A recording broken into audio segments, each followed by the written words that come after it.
আমি এবং আমার ছেলে একদিন একসাথে ঘুমাচ্ছিলাম। আমার স্বামী বিদেশ থাকে। আমার শরীরটা খুব খারাপ হওয়ায় আমি আমার ছেলেকে আমার সাথে ঘুমানোর কথা বলি।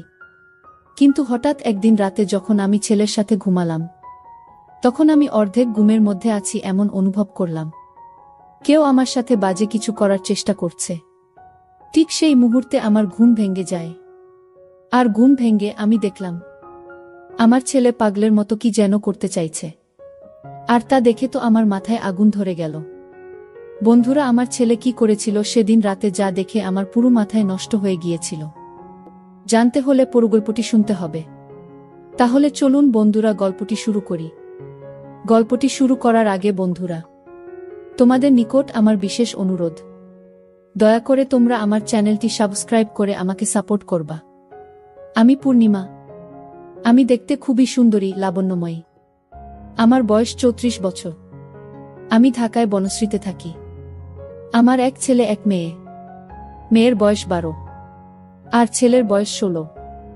আমার বিয়ে হয়েছে এক প্রবাসী স্বামীর কাছে। বিয়ের কিছুদিন পর আমার স্বামী বিদেশে প্রবাসে চলে যায়। তারপর থেকে আমাকে অনেক কষ্ট করতে হয়েছে। একটি ছোট্ট ছেলেকে নিয়ে আমার খুব কষ্টে দিন কাটছিল। দেখতে দেখতে আমার ছেলে এবং মেয়ে উভয়ই বড় হয়ে গেল। বর্তমানে আমার ছেলের বয়স 16 আর মেয়ের বয়স 12। দুই ছেলে মেয়ে নিয়ে খুব সুখের সংসার আমার। তারা দুজনেই পড়ালেখায় ব্যস্ত। কিন্তু মনের মধ্যে একটাই কষ্ট আমার। বিয়ের পরে প্রায় বেশিরভাগ দিনেই আমি স্বামী ছাড়া থাকতে হয়েছে। বলতে পারেন আমি খুব একটা বেশি স্বামীর আদর পাই নাই।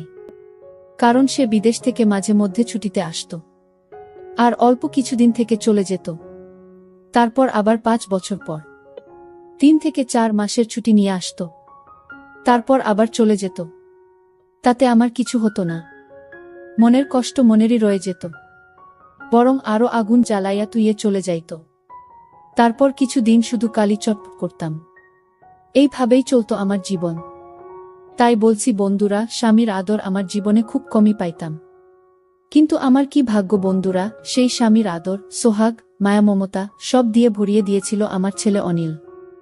আমি কখনো কল্পনাই করতে পারি নাই যে আমার ছেলে অনিল আমাকে এত সুখ দিবে। বন্ধুরা, আমার ছেলে অনিল, সে ক্লাস এসএসসিতে পড়তেছে। দেখতে খুব সুন্দর শান্তর, আমার মতোই হয়েছে। আমার ছেলেও হ্যান্ডসাম, অনেক স্মার্ট। যে কোনো মেয়ে দেখলেই আমার ছেলের প্রেমে পড়ে যায়। আমি আমার ছেলের প্রতি অনেক যত্ন নিতাম, মানে অনেক ভালোবাসতাম আমার ছেলেকে। সবসময় আমার ছেলের সাথে আমি ফ্রি থাকার চেষ্টা করতাম। আমার ছেলের সাথে আমি বন্ধুর মতো সব সময় আচরণ করতাম। বন্ধুরা, একদিন রাতের ঘটনা। আমার ছেলে ওয়াশরুমে গিয়েছিল। ওয়াশরুম থেকে বের হতে একটু দেরি হচ্ছিল। হঠাৎ করে আমার ছেলের মোবাইলে একটি মেসেজ চলে আসলো। মেসেজটি দেখে আমি খুব হিমশিম খেয়ে গেলাম। মেসেজটা খুব বিশ্রী ভাষায় লেখা ছিল। তবে বন্ধুরা, এইটুকু বুঝতে পারছি যে মেয়েটি আমার ছেলেকে মেসেজটা দিয়েছে, সে নিশ্চয় আমার ছেলের খুব পরিচিত এবং সে আর আমার ছেলের মধ্যে নিশ্চয় খারাপ কোনো সম্পর্ক আছে। প্রকৃতপক্ষে মেসেজটি দেখে আমার মন খারাপ হয়ে গেল। মেসেজটি দেখে আমি মনে মনে ভাবলাম, কে এই মেয়ে? তাহলে কি আমার ছেলে এই মেয়ের সাথে সম্পর্কে জড়িয়ে গেল? আমার ছেলে কি তাহলে নষ্ট হয়ে গেল? যদি তাদের মধ্যে এরকম ধরনের সম্পর্ক নাই থাকে, তাহলে কেনই বা এই মেয়েটি এরকম বিশ্রী মেসেজ দিবে? মেসেজটি দেখে আমার মনটা খারাপ হয়ে গেল। মনে মনে ভাবলাম, তাহলে আমার ছেলেকে কি আমি জিজ্ঞেস করব মেয়েটিকে? কিছুক্ষণ ভেবে তারপর ভাবলাম, যদি আমি আমার ছেলেকে জিজ্ঞেস করি, তাহলে সে হয়তো কষ্ট পাবে না। আমাকে বিকল্প চিন্তা ভাবনা করতে হবে। যেভাবেই হোক এই মেয়ের কাছ থেকে আমার ছেলেকে বাঁচাতে হবে। তা না হলে আমার ছেলের পড়ালেখা সহ আমার ছেলের ভবিষ্যৎ একেবারেই শেষ। পরের দিন আমার ছেলে স্কুলে যাবে। ছেলের পেছন পেছন আমিও গেলাম। কিন্তু আমার ছেলেকে বুঝতে দিলাম না যে আমি তাকে ফলো করছি। স্কুলে যাওয়ার কথা বলে আমার ছেলে দেখলাম স্কুলে না গিয়ে সে অন্যদিকে যাচ্ছে। আমি ওর পিছন পিছন ছুটলাম। কিছুক্ষণ যাওয়ার পর দেখলাম একটা মেয়ে আমার ছেলের জন্য দাঁড়িয়ে রয়েছে। আমার ছেলেও তার কাছে চলে গেল এবং তারা সেখান থেকে অন্য কোনো এক জায়গা চলে যাচ্ছে। আমি তাদের পিছন পিছন গেলাম। যাওয়ার পর দেখলাম তারা এমন এক জায়গায় গেল যেখানে মানুষ সচরাচর যায় না। একেবারে নির্জন জায়গা। খুব কম মানুষই সেখানে যায়। আমার আর বুঝতে বাকি রইল না। আমার ছেলে নষ্ট পথে চলে যাচ্ছে, যে পথ মোটেও তার ভবিষ্যতের জন্য ভালো না। তারপরেও তারা সেই নির্জন জায়গায় কি করে তা জানার জন্য এবং তা নিজের চোখে দেখার জন্য চুপি চুপি সেখানে গেলাম। আমি দেখতে পেলাম তারা জঙ্গলে একটি খুঁড়ে ঘরের ভিতরে প্রবেশ করছে, তাও আবার ভাঙ্গা। মনে হচ্ছে অনেক দিনের পুরনো। চোখের পলকেই তারা দুজন সেখানে ঢুকে গেল। আমিও চুপি চুপি তাদের পিছনে গেলাম। ভাবলাম আজকে তাদেরকে হাতে নাতে ধরবা। তারা ঘরে প্রবেশ করার পর আমি চুপি চুপি করে সেই ঘরের জানালার পাশে গেলাম। তারপর আমি সেই খুঁড়ে ঘরের জানালার পাশ দিকে একটু উকি দিলাম। জানালা দিয়ে উকি দিতেই যা দেখলাম তাকে আমার দু চোখ মুজে গেল। অনেক কষ্ট করে তাকালাম। দেখলাম আমার ছেলে এবং সেই মেয়েটার কি রোমান্টিক দৃশ্য। মনে হচ্ছে তারা যেন নতুন কোনো দুনিয়ায় হারিয়ে গেছে। তারপরেও আমি কিছুক্ষণ তাদের দৃশ্য দেখলাম। সেই সাথে আমার চোখ চলে গেল আমার ছেলেই সেই ইন্টারেস্টিং জায়গায়। আমার ছেলেরটা দেখে তো আমি পুরাই অবাক। ছেলেরটা এত নাদচ নুদুচ হলো কি করে? দৃশ্যটা দেখার পর ভাবলাম, এখন আমি আমার ছেলে আর এই মেয়েটাকে হাতে নাতে ধরব। কিন্তু আমার মনের মধ্যে বাধা পড়ে যায় যে এই মুহূর্তে যদি আমি তাদের ধরতে যাই তাহলে দুর্ঘটনা পড়ে যেতে পারি। দৃষ্টি কিছুক্ষণ দেখার পর আমি তাদেরকে সেখানে কিছু না বলে বাসায় চলে আসলাম।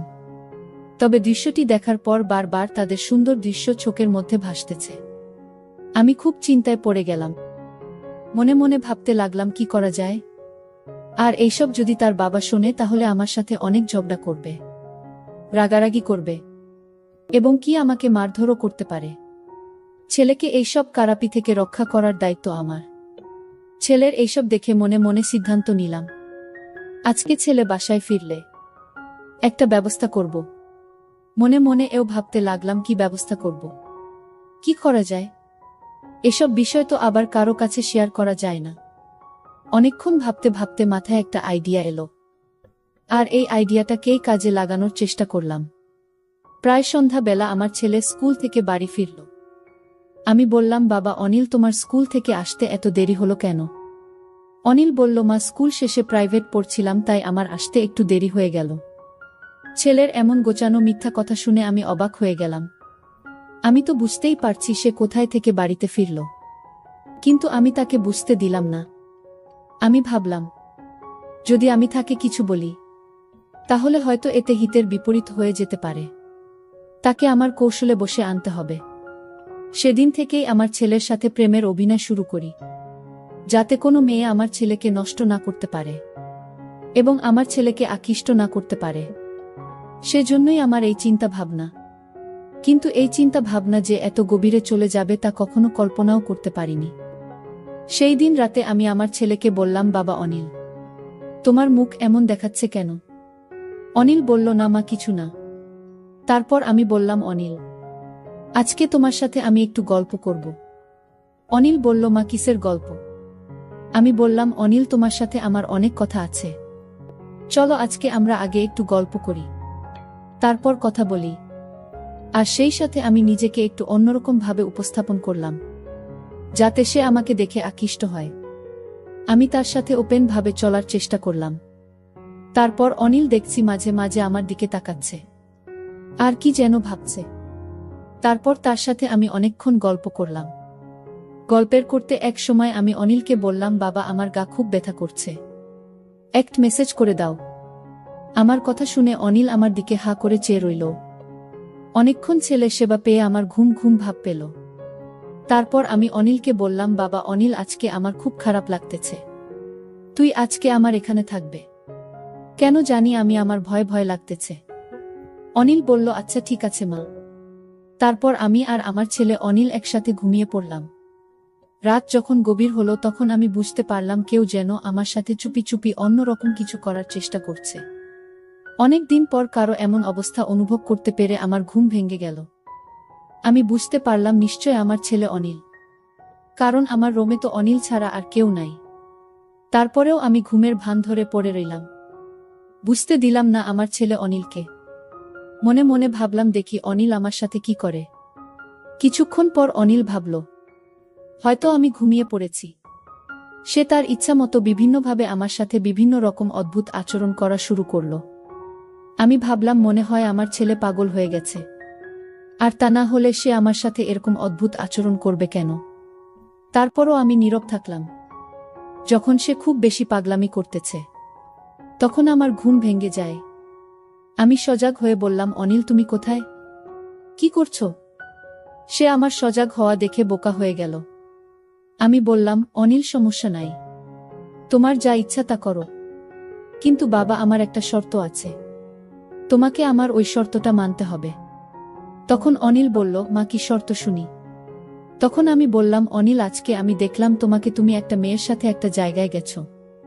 যেখানে তুমি গিয়েছিলে সেই জায়গাটা ভালো না। তবে তোমাকে কথা দিতে হবে, তুমি আর কোনোদিন সেই জায়গায় যাবে না।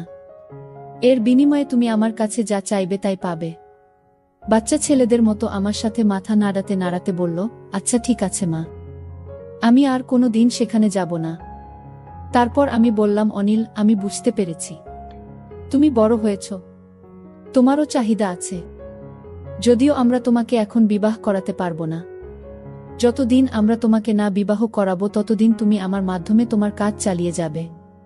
সব কথার এক কথা হচ্ছে, এক কথায় তোমাকে ওই রাস্তা থেকে ফিরে আসতে হবে।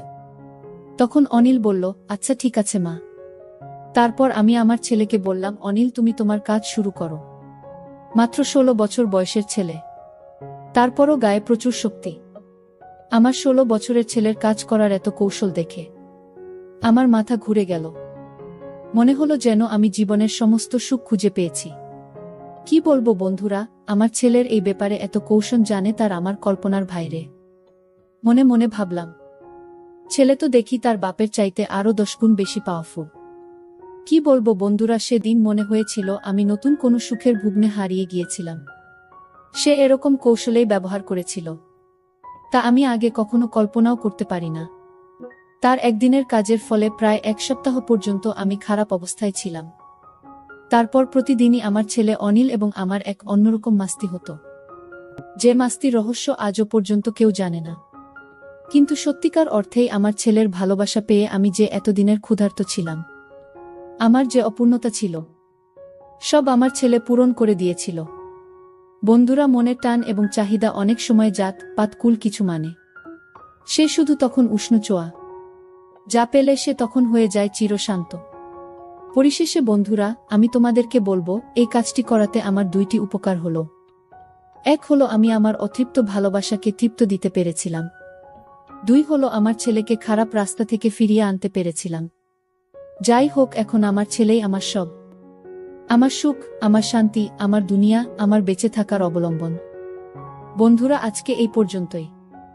গল্পটি তোমাদের কেমন লাগলো তোমরা অবশ্যই কমেন্ট করে জানাবা। আমি আবার আসব তোমাদের মধ্যে নতুন কোনো মজাদার গল্প নিয়ে।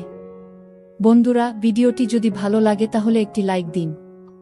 আর তোমরা যদি এইরকম ধরনের ইন্টারেস্টিং ভিডিও পেতে চাও, তাহলে দয়া করে আমার চ্যানেলটি সাবস্ক্রাইব করো। পরিশেষে তোমাদের সকলের সুস্বাস্থ্য কামনা করি। জন্য তোমাদের সকলকে অসংখ্য ধন্যবাদ।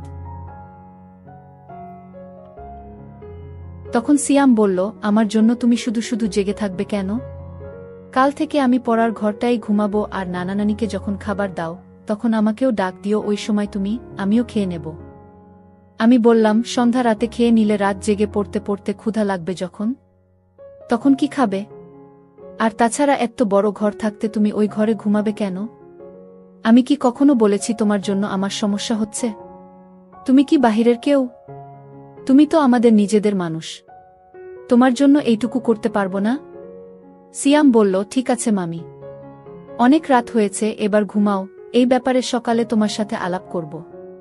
এটা বলেই সিয়াম সোজা তার বিছায় গিয়ে শুয়ে পড়ল। আর আমিও আমার রুমে চলে আসলাম। তবে আর যাই হোক, আজ প্রথম সিয়াম আমার সাথে এত কথা বলেছে, কিন্তু একবারও আমার চোখের দিকে তাকায়নি। এখন সকাল 8টা, সিয়াম এখনো ঘুম থেকে ওঠেনি। কাল অনেক রাতে ঘুমিয়েছে, তাই একটু বেশি ঘুমাচ্ছে। এমনিতে প্রতিদিন সকাল 6টার সময় ঘুম থেকে উঠে উঠোনে হাঁটাহাঁটি করে। সিয়ামকে কখনো সকালে পড়তে দেখিনি। সিয়ামকে ডাক দিতে হবে কারণ 10টায় ক্লাস আছে। তাই সিয়ামকে ডাক দিলাম।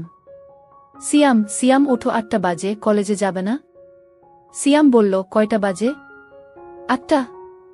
8টা বাজে বলতেই লাফিয়ে উঠল। তারপর গোসল করতে গেল। মিনিট 10 মধ্যে গোসল শেষ করে নাস্তা খেয়ে সোজা কলেজে চলে গেল। এরপর ঠিক 2টার সময় কলেজের ক্লাস শেষ করে বাসায় ফিরল। মাঝে মধ্যে অবশ্য 12টা-1টার দিকেও চলে আসে। পড়ার ঘরে বই খাতা রেখে গোসলখানায় হাত মুখ ধৌত করতে গেল। এদিকে আমি খাবার নিয়ে বসে আছি। সিয়াম ঘরে আসলো। তারপর আমার দুজনে একসাথে দুপুরের খাবার খেলাম। খাবার খাওয়ার সময় কোনো কথা হলো না। শুধু জিজ্ঞেস করেছিলাম কলেজে ঠিকমতো ক্লাস হয় কিনা। বাচ্চা ছেলের মতো মাথা নেড়ে শুধু বলেছিল হ্যাঁ, শুধু এইটুকুই। খাবার খেয়ে সিয়াম তার পড়ার ঘরে গিয়ে শুয়ে রইল। সিয়াম অবশ্য দিনের বেলা ওই ঘরটায় ঘুমায়। সন্ধ্যা হয়ে গেল। সিয়াম ঘুম থেকে উঠছে না। আমি পড়ার ঘরটায় গিয়ে সিয়ামকে ডাক দিলাম। আমার ডাক শুনে ঘুম থেকে উঠে বিছানায় বসল। আমার দিকে তাকিয়ে বলল, কি হয়েছে? ডাকছ কেন মামি? আমি বললাম, না কিছু না। সন্ধ্যা হয়ে গেল, তুমি এখনো ঘুমাচ্ছ, পড়তে বসবে না? সিয়াম বলল, সন্ধ্যা হয়ে গেছে নাকি? দেখি কয়টা বাজে। সিয়াম পড়ার টেবিলে রাখা তার হাত ঘড়িটায় টাইম দেখে গোসলখানায় হাত মুখ ধৌত করার জন্য চলে গেল। আমি তার পড়ার ঘরটাই বসে রইলাম। হাত মুখ ধৌত করে সিয়াম পড়ার ঘরে আসলো। আমার দিকে তাকিয়ে বলল, তুমি এখনো এখানে কি করো? রান্নার কাজ শেষ? আমি বললাম, সেই কখন শেষ করেছি। কেন, ক্ষুধা লাগছে নাকি? সিয়াম বলল, আরে না, কি যে বলো, এই সন্ধ্যার সময় ক্ষুধা লাগে নাকি? তবে চা হলে ভালো হতো। আমি বললাম, চা পাতা মনে হয় ঘরে নেই। কাল থেকে তোমাকে চা করে দেব, ঠিক আছে? সিয়াম বলল, ঠিক আছে। এখন যাও, আমি পড়তে বসব। আমি বললাম, আচ্ছা বাবা, তুমি মনোযোগ দিয়ে পড়ো, আমি গেলাম। আমি আমাদের বড় ঘরটায় চলে আসলাম। ঘণ্টা 2 পরে শ্বশুর শাশুড়িকে রাতের খাবার দিলাম। শ্বশুর শাশুড়ি খাচ্ছে। আমি পাশেই বসে আছি। হঠাৎ শ্বশুর বলল, বৌমা, সিয়াম ঠিকমতো পড়ালেখা করে তো? তুমি একটু খেয়াল রেখো। আমি বললাম, বাবা আপনি কোনো চিন্তা করবেন না, সিয়াম খুব ভালো ছেলে, তাকে পড়ার জন্য বলতে হয় না। সে নিজেই নিজের পড়া শেষ করে নেয়। শ্বশুর বলল, তা জানি, কিন্তু তারপরেও আমাদের দায়িত্ব আছে না? আমি বললাম, সিয়ামকে নিয়ে আপনাদের কোনো চিন্তা করতে হবে না, আমি সারাক্ষণই তার সাথে সাথে আছি। আর বাবা কাল সকালে সিয়ামের জন্য দোকান থেকে চা পাতা নিয়ে আসবেন। সিয়াম আজ সন্ধ্যার সময় চা চেয়েছিল, আমি বলছি কাল থেকে দেব। শাশুড়ি বলল, সিয়ামদের বাড়িতে সবাই চা খাওয়ার অভ্যাস। আমিও একবার তোমাকে বলবো বলবো বলেও ভুলে গেছি। তোমার শ্বশুরের আনার দরকার নেই। বাজার সদাই যা লাগে এখন থেকে সিয়ামকে দিয়েই নিয়ে আসবে। সিয়ামকে সকালে আমি বলে দেব। আর বৌমা, সকালে নাস্তা করার সময় আমাকে মনে করিয়ে দিও, আমি সিয়ামের সাথে কথা বলবো। আমি বললাম, ঠিক আছে মা। আমি তাদের খাওয়া শেষ হওয়া পর্যন্ত বসে রইলাম। খাওয়া শেষে বাসনপত্র গুছিয়ে আমার রুমে গিয়ে মোবাইলে বাড়িতে মায়ের সাথে কথা বললাম। কথা বলতে বলতে রাত প্রায় 10টা বেজে গেল। এবার দেখি সিয়াম কি করছে। আমি দরজা খুলে সিয়ামের পড়ার ঘরের কাছে গেলাম। ঘরের কাছে যেতেই সিয়ামের পড়ার শব্দ পাইলাম। পড়ার শব্দ পেয়ে আমি আর ঘরে ঢুকলাম না, কারণ সিয়াম রাগ করতে পারে। তাই বড় ঘরে চলে আসলাম। রাত প্রায় 11টার উপরে, কিন্তু সিয়াম এখনো ঘরে আসছে না। আমি একা একা জেগে আছি। পড়ার ঘরে যে যাব সেটারও সাহস পাচ্ছি না, কারণ আমি রাতের বেলা অন্ধকারে ভয় পাই। তাই বাহিরে না গিয়ে সামনের জানালা খুলে বসে রইলাম। অপেক্ষার পর অপেক্ষা, কিন্তু সিয়াম ঘরে আসছে না। পড়ার ঘরে না হয় ঘুমাবে, কিন্তু খেতে আসবে তো? আমার কিচ্ছু ভাল লাগছে না। কি করব ভেবে পাচ্ছি না। শ্বশুরকে ডাকবো নাকি ডাকবো না তাও বুঝতে পারছি না। এভাবে অপেক্ষা করতে করতে রাত প্রায় 12:30 বেজে গেল। এরপর আমি অপেক্ষা করতে করতে কখন যেন ঘুমিয়ে গেলাম। সকালে ঘুম থেকে উঠে শাশুড়িকে আমি জিজ্ঞেস করলাম, মা, সিয়াম ঘরে আসে নাই? শাশুড়ি বলল, না, কেন, কি হয়েছে বৌমা? আমি বললাম, না কিছু না মা, সিয়াম কাল রাতে বড় ঘরে আসে নাই, পড়ার ঘরেই ঘুমাইছে। আমি অনেক রাত পর্যন্ত অপেক্ষা করে কখন যে ঘুমিয়ে পড়েছি নিজেও জানি না। শাশুড়ি বলল, কি বলো বৌমা? সিয়াম পড়ার ঘরে ঘুমাবে কেন? এই ঘরে কি তার সমস্যা হয়? আমি বললাম, কি জানি মা। আমি তো সারাক্ষণই তার খেয়াল রাখি। আমার মনে হয় সিয়াম আমাকে লজ্জা পায়। আচ্ছা মা, আমাকে লজ্জা পাওয়ার কি আছে? আমি তো ওর মার মতোই, তাই না? শাশুড়ি আমাকে বলল, সিয়ামকে ডাকো। সে তোমাকে লজ্জা পাবে কেন? তুমি তো তাকে অনেক খাতির যত্ন করছো, সেটা তো আমি নিজেই দেখছি। তাহলে সে এমন করবে কেন? এটা তো ঠিক না। সে এখানে লেখাপড়া করবে, যখন যা লাগবে তোমাকে বলবে, তুমি না দিলে আমাদের বলবে। আর তুমি তো আমার লক্ষ্মী বৌমা, কত সুন্দর করে সংসার